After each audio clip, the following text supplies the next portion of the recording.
Hello students, myself Dr. Himani, Assistant Professor in Economics in Dayanand Mahila Mahavidyalaya, Kurukshetra. Topic of this video lecture is Consumer Equilibrium with the help of Utility Analysis.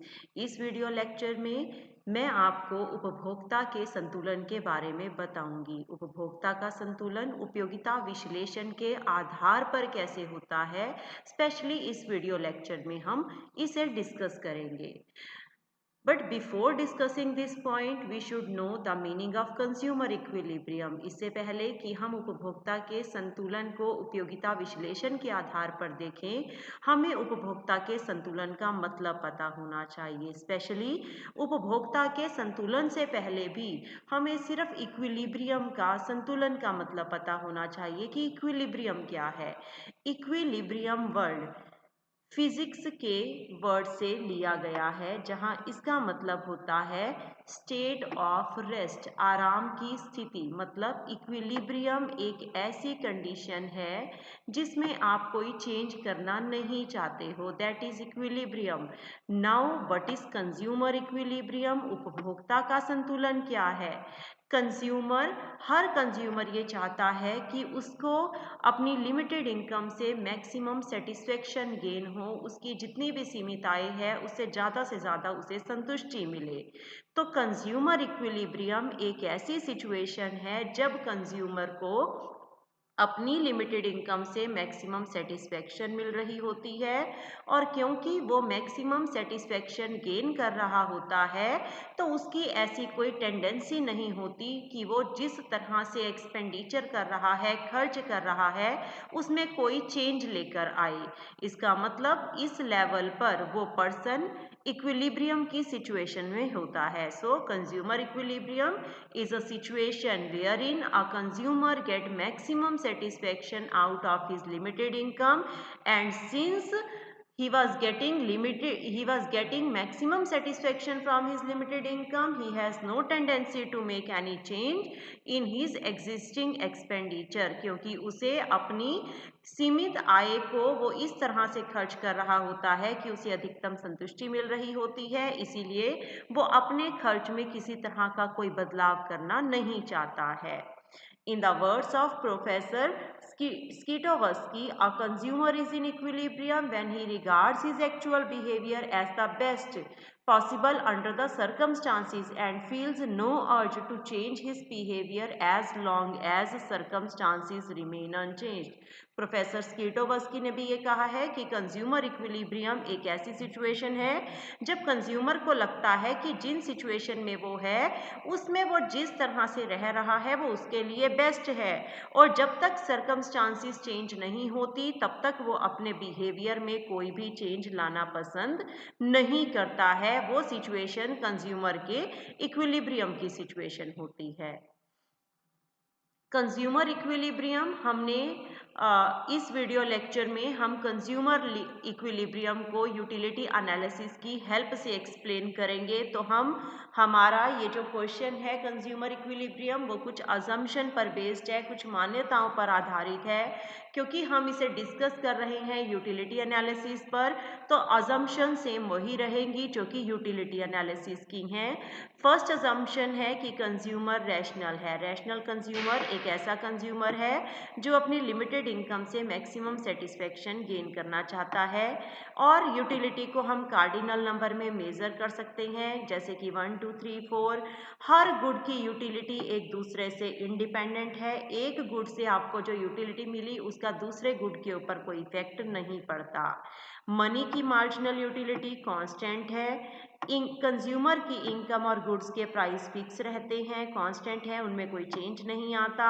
Consumer के test constant है। Perfect knowledge है उसे market की, different goods के बारे में उसे पता है कि उसे अपना एक्सपेंडिचर किस तरह से करना है ताकि उसे मैक्सिमम सेटिस्फेक्शन वो गेन कर सके।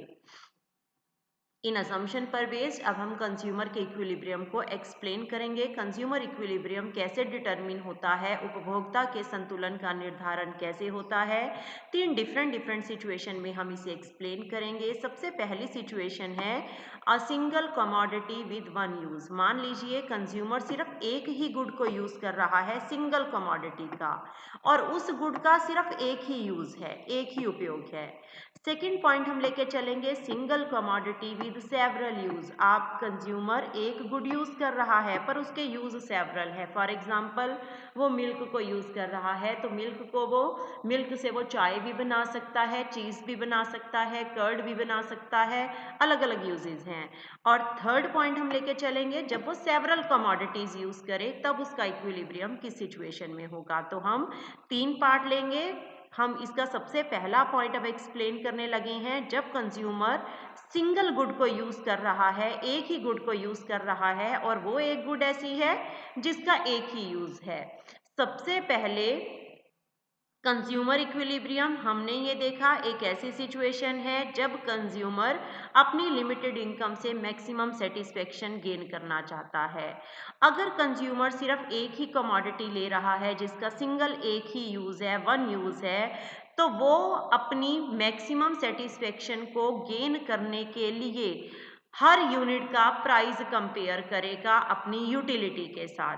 हमने ये पढ़ा है law of diminishing marginal utility में कि कंज्यूमर जैसे जैसे किसी भी गुड की एडिशनल यूनिट को यूज करता है तो हर एडिशनल यूनिट की मार्जिनल यूटिलिटी डिमिनिश होती जाती है, हर अतिरिक्त वस्तु की उपयोगिता पहले से कम होती जाती है। जब कंज्यूमर सिर्फ एक ही गुड ले रहा है तो वो इक्विलिब्रियम में उस सिचुएशन पर होगा जहां पर उस गुड से मिलने वाली मार्जिनल यूटिलिटी और उस गुड का प्राइस आपस में इक्वल ना हो जाए। मतलब जहां पे उस वस्तु की कीमत और उस वस्तु की सीमांत उपयोगिता एक दूसरे के बराबर हो जाते हैं, ये सिचुएशन कंज्यूमर के इक्विलिब्रियम की सिचुएशन होगी।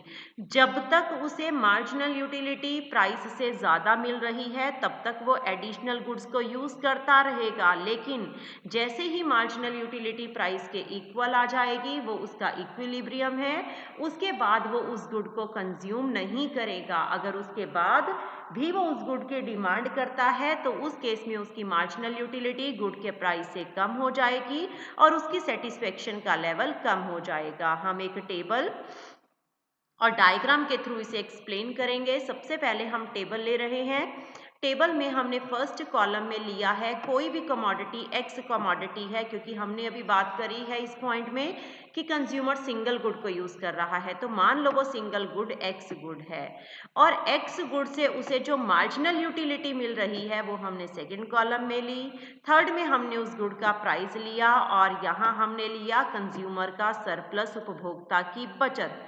Now come to first level. जब कंज्यूमर एक्स गुड की पहली यूनिट यूज करता है, एक इकाई यूज करता है, तो मान लीजिए उसे यूटिलिटी मिलती है 50 की और वो प्राइस पे करता है 20 का। डिफरेंस क्या आया, उसने प्राइस पे किया 20 पर उसे यूटिलिटी मिली 50 की। इसका मतलब 50 माइनस 20 इज 30। 30 उसका कंज्यूमर सरप्लस है, उपभोक्ता की बचत है।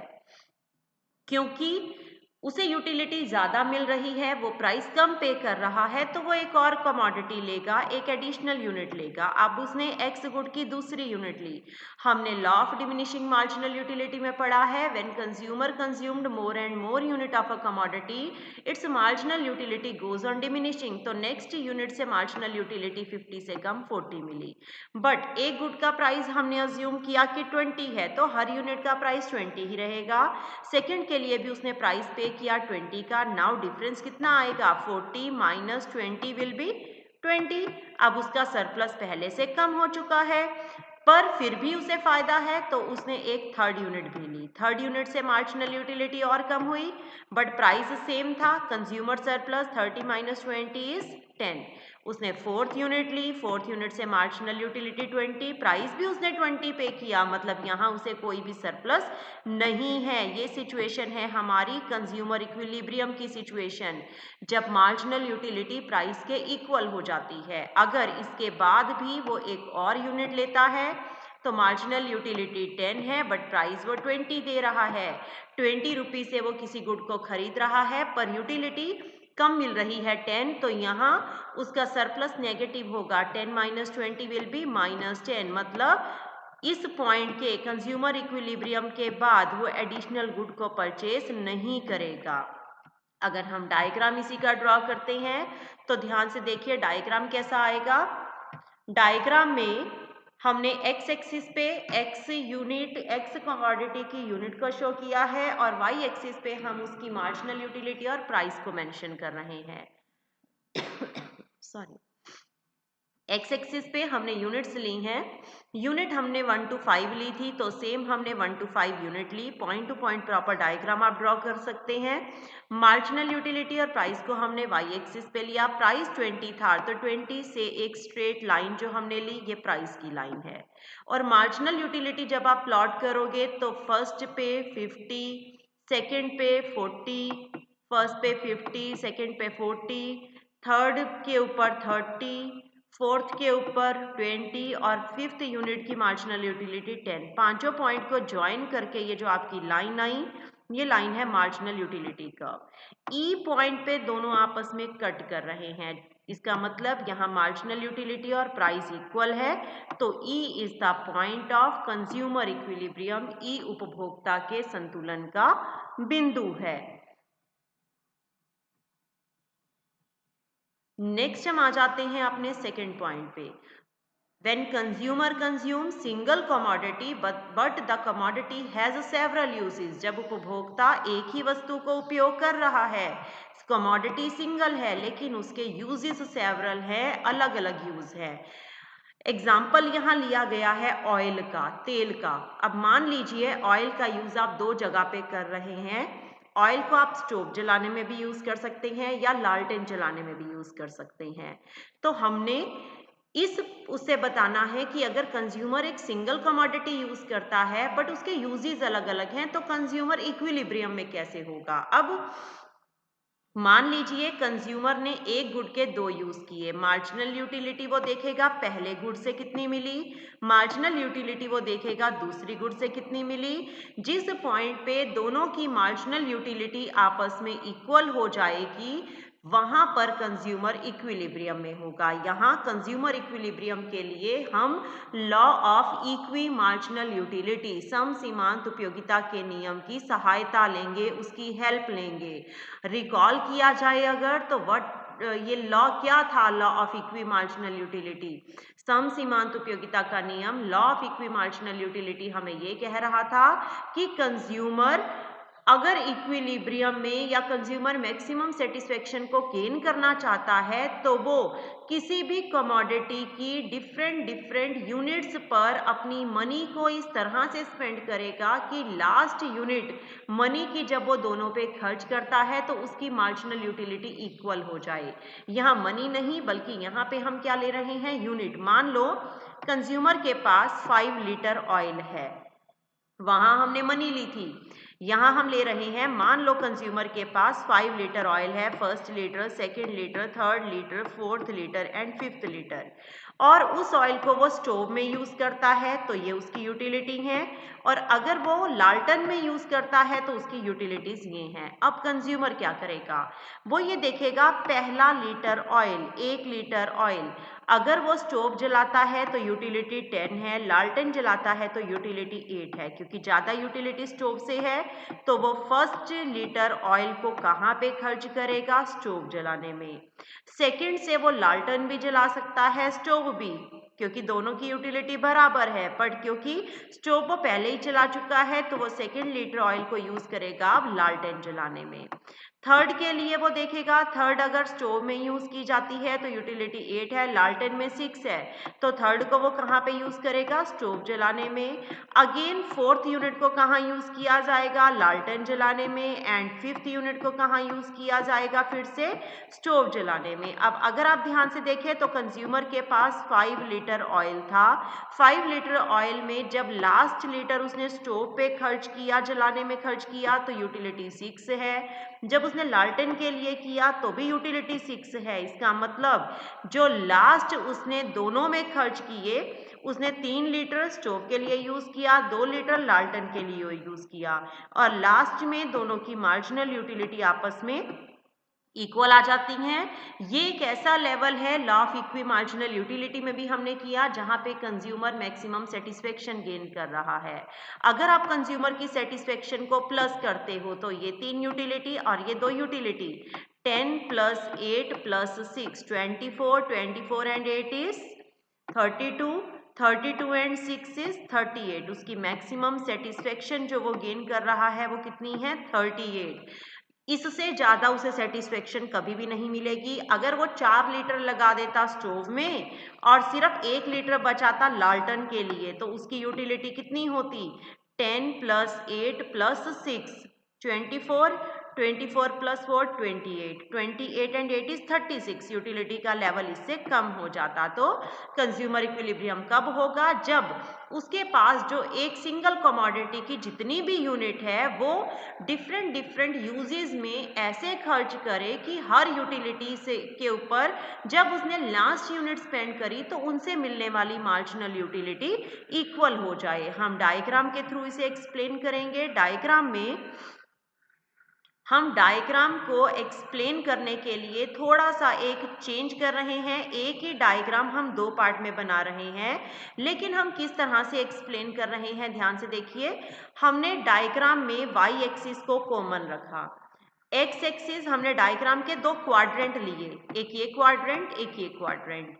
हमने एक्स एक्सिस के इस वाले पोर्शन पे स्टोव की जो क्वांटिटी हमने यूज करी ऑयल की उसे लिया, और एक्स डैश पे हमने लिया लालटेन में हमने जितनी क्वांटिटी यूज करी।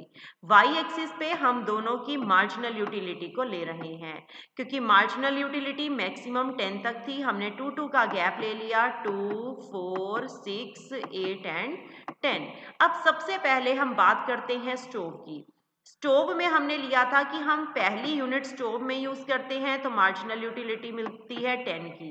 सेकेंड यूनिट हमने कहाँ पे यूज करी थी? लालटेन में, जिसके मार्जिनल यूटिलिटी कितनी थी? 8 की। नेक्स्ट थर्ड यूनिट जब उसने यूज करी थी इसमें स्टोव जलाने में तो यूटिलिटी 8 थी। एक और यूनिट यूज करी, 3 लीटर ऑयल उसने यूज किया था स्टोव में, ये 3 से उसे यूटिलिटी मिली। इन्हें ज्वाइन करके जो लाइन आई ये मार्जिनल यूटिलिटी है ऑयल की। और अगर आप एक्स डैश वाले इस क्वाड्रेंट में आ जाते हो तो हमने 2 लीटर ऑयल यूज किया था लालटेन जलाने में। पहले की मार्जिनल यूटिलिटी 8 थी और सेकेंड लीटर से मार्जिनल यूटिलिटी थी 6, तो आपने इन्हें ज्वाइन किया, ये मार्जिनल यूटिलिटी है। अब आप ध्यान से देखें कि 2 लीटर उसने यूज किया लालटेन जलाने में, 3 लीटर उसने यूज किया था स्टोव जलाने में, और इन दोनों से जो उसे मार्जिनल यूटिलिटी मिली वो इक्वल थी, 6 थी। इसका मतलब this is the level of consumer equilibrium. ये उपभोक्ता के संतुलन का बिंदु है, क्योंकि यहाँ पर वो मैक्सिमम सेटिस्फेक्शन 38 गेन कर रहा है। अगर वो इस लॉ को वायलेट करता है, इस नियम को नहीं मानता किसी भी तरह से, तो उसे पहले से लॉस होगा, पहले से हानि होगी। तो उसको सेटिस्फेक्शन मैक्सिमम तभी होगी जब वो इस law of equi marginal utility की तरह अपनी स्पेंडिंग करता है। थर्ड पॉइंट पे हम आ जाते हैं, सेवरल कमोडिटी। अगर उपभोक्ता विभिन्न वस्तुएं इस्तेमाल करता है, अगर कंज्यूमर अपनी फिक्स्ड इनकम को एक से ज़्यादा गुड्स के ऊपर खर्च करता है, तो अगेन हम कहाँ पहुँच जाते हैं? Law of equi marginal utility के लॉ पर।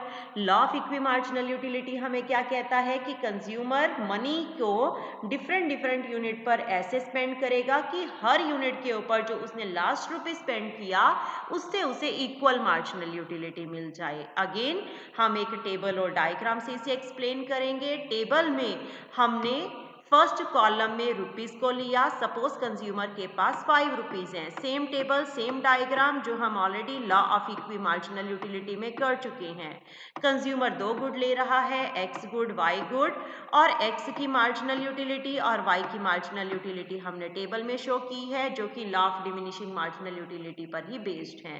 कंज्यूमर फर्स्ट रुपी को स्पेंड करेगा x के ऊपर, सेकंड को स्पेंड करेगा y पर, थर्ड को स्पेंड करेगा 10 पर, फोर्थ को स्पेंड करेगा 8 पर और फिफ्थ को स्पेंड करेगा 8 पर, और लास्ट में ये 8 और 8 मार्जिनल यूटिलिटी दोनों आपस में इक्वल है।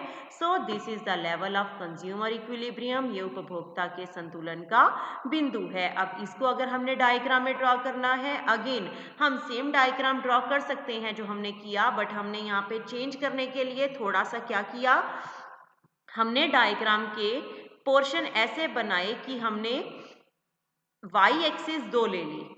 एक वाई एक्सिस पे हमने मार्जिनल यूटिलिटी ली एक गुड की, दूसरे पे हम मार्जिनल यूटिलिटी ले रहे हैं दूसरे गुड की, और कंज्यूमर के पास जो 5 रुपीज़ हैं वो हमने एक्स एक्सिस पे शो किए। एक डायग्राम हम ड्रॉ करेंगे इस तरह से और दूसरा डायग्राम हम ड्रॉ करेंगे इस साइड से, मतलब एक के लिए ओरिजिन ये होगा और दूसरे का ओरिजिन ये है। तो अब ध्यान से देखिए, एक्स गुड का ओरिजिन क्या है। एक्स गुड के लिए ये ओरिजिन है, एक्स की 1 यूनिट से मार्जिनल यूटिलिटी थी 12 की, सेकंड से 10 की, देन 8 और फोर्थ से 6, देन 4। इन पांचों पॉइंट को आपने ज्वाइन किया तो मार्जिनल यूटिलिटी आई एक्स यूनिट की।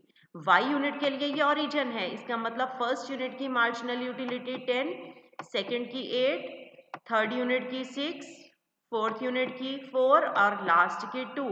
इन्हें ज्वाइन किया तो ये है आपकी मार्जिनल यूटिलिटी वाई की। जहां दोनों आपस में कट कर रहे हैं ई, ये ई ऐसा पॉइंट है जहां पर मार्जिनल यूटिलिटी दोनों इक्वल है, 8 8 है, तो ई पॉइंट कंज्यूमर के इक्विलिब्रियम का पॉइंट है, ये उपभोक्ता के संतुलन का बिंदु है। लास्ट हमारी आ जाती हैं, हर लॉ को किसी ना किसी बेस पर क्रिटिसाइज किया जाता है, किसी ना किसी बेस के ऊपर उसकी आलोचना की जाती है। तो इस लॉ को भी क्रिटिसाइज किया इकोनॉमिस्ट एडवर्थ ने, पैरेटो ने, हिग्स ने, एलन ने एंड सैमुअल्सन ने। किस बेस पे किया? उन्होंने ये कहा कि जितनी भी अजम्पशन हमने इस लॉ में ली वो वैलिड नहीं है। जैसे वो कहते हैं कि यूटिलिटी एक सब्जेक्टिव कंसेप्ट है, यूटिलिटी एक सब्जेक्टिव कंसेप्ट है जो कि एक पर्सन की साइकोलॉजी से, उस पर्सन के मनोविज्ञान से रिलेटेड है। ऐसा पॉसिबल नहीं है कि यह ऑब्जेक्टिव हो, लेकिन कंज्यूमर की जो डिमांड होती है वो ऑब्जेक्टिव होती है, बट यूटिलिटी एक सब्जेक्टिव कंसेप्ट है, तो इस बेस के ऊपर ये लॉ जो है वो एप्लीकेबल नहीं हो सकता। हमने इस लॉ में अजम्पशन ली थी कंज्यूमर इक्विलिब्रियम में कि यूटिलिटी को आप कार्डिनल नंबर में मेजर कर सकते हो, बट कई इकोनॉमिस्ट का ये व्यू है कि हम यूटिलिटी को मेजर नहीं कर सकते हैं, रादर हम उसे सिर्फ कंपेयर करके बता सकते हैं कि किस यूनिट से हमें ज़्यादा यूटिलिटी मिल रही है और किस से हमें कम यूटिलिटी मिल रही है। हमने अजम्पशन ली कि हर कमोडिटी एक दूसरे से इंडिपेंडेंट है, इसका मतलब एक कमोडिटी से मिलने वाली यूटिलिटी का दूसरे पे इफेक्ट नहीं पड़ता, बट रियल लाइफ में ऐसा नहीं होता। हर कमोडिटी एक दूसरे के ऊपर डिपेंड करती है। मार्जिनल यूटिलिटी हर कंडीशन में कैलकुलेट नहीं की जा सकती, ऐसा एस्टिमेट करना पॉसिबल नहीं होता। कई बार हम कुछ ऐसी कमोडिटी को यूज़ करते हैं जिनको हम डिवाइड नहीं कर सकते, तो हम उससे मेज़र भी नहीं कर सकते। फॉर एग्जांपल रेफ्रिजरेटर है, मैंने आज रेफ्रिजरेटर को यूज़ किया, मुझे कुछ और यूटिलिटी मिलेगी, कल कुछ और मिलेगी। मैं रेफ्रिजरेटर के एक पार्ट को यूज़ नहीं कर सकती या एलईडी के एक पार्ट को यूज़ नहीं कर सकती। इसीलिए इन गुड, क्योंकि ये गुड्स डिविजिबल नहीं है, तो इनकी मार्जिनल यूटिलिटी को मेज़र करना मुश्किल है।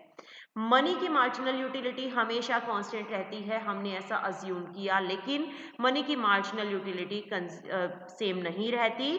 मनी की क्वांटिटी जैसे जैसे इंक्रीज होती जाती है उसकी मार्जिनल यूटिलिटी डिमिनिश होती जाती है। ये लॉ बहुत सारी अजम्पशन के ऊपर बेस्ड है। प्रैक्टिकली अगर देखा जाए तो इतनी सारी अजम्पशंस के ऊपर अगर एक लॉ बेस्ड होगा तो वो उतना ही अनरियलिस्टिक और इम्प्रैक्टिकल लॉ बन जाएगा। इनकम इफेक्ट, सब्स्टिट्यूशन इफेक्ट को इस लॉ में सेपरेट नहीं किया गया क्योंकि इसमें प्राइस इफेक्ट की भी कोई बात नहीं की गई। हमने प्राइसेस को यहाँ पे कांस्टेंट लेकर चले हैं, जबकि प्राइसेस चेंज होते रहते हैं, वो कांस्टेंट नहीं रहते। कंज्यूमर को यहाँ एक कंप्यूटर की तरह ट्रीट किया गया कि कंज्यूमर जब भी किसी चीज़ को खर्च करेगा तो वो लॉ के अकॉर्डिंग करेगा, लेकिन एक्चुअल में ऐसा नहीं होता। रियल लाइफ में हम लोग इतने कैलकुलेटिंग नहीं होते जितनी इस लॉ में बात कही गई है। यूटिलिटी एनालिसिस प्लान्ड इकोनॉमी को ब्रेक डाउन कर देता है। यूटिलिटी एनालिसिस इस असम्पशन पे बेस्ड है कि कंज्यूमर के टेस्ट प्रेफरेंसेस सेम रहते हैं, बट ये शॉर्ट पीरियड में ऐसा हो सकता है, लेकिन लॉन्ग पीरियड में कंज्यूमर के टेस्ट भी बदलते रहते हैं। और प्लान्ड इकोनॉमी में जब लॉन्ग टर्म के प्लान बनाए जाते हैं तो वो कंज्यूमर के टेस्ट के अकॉर्डिंग ही बनाए जाते हैं।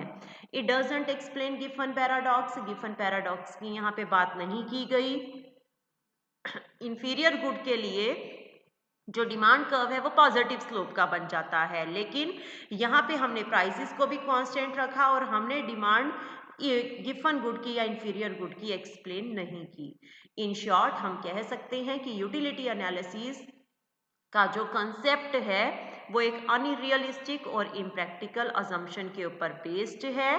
कंज्यूमर इक्विलिब्रियम की ये सबसे पहली थ्योरी थी जिसको हमने पढ़ा है, उसका एक इम्पॉर्टेंट प्लेस भी है इकोनॉमिक्स में, लेकिन इन डिफरेंस कर्व एनालिसिस और रिवील्ड प्रेफरेंस एनालिसिस जो आगे आप स्टडी करेंगे उनमें कार्डिनल यूटिलिटी एनालिसिस को क्रिटिसाइज भी किया गया है, एंड वो थ्योरीज इन थ्योरी से ज़्यादा एप्लीकेबल और ज़्यादा प्रैक्टिकल है रियल टाइम में। Thank you so much.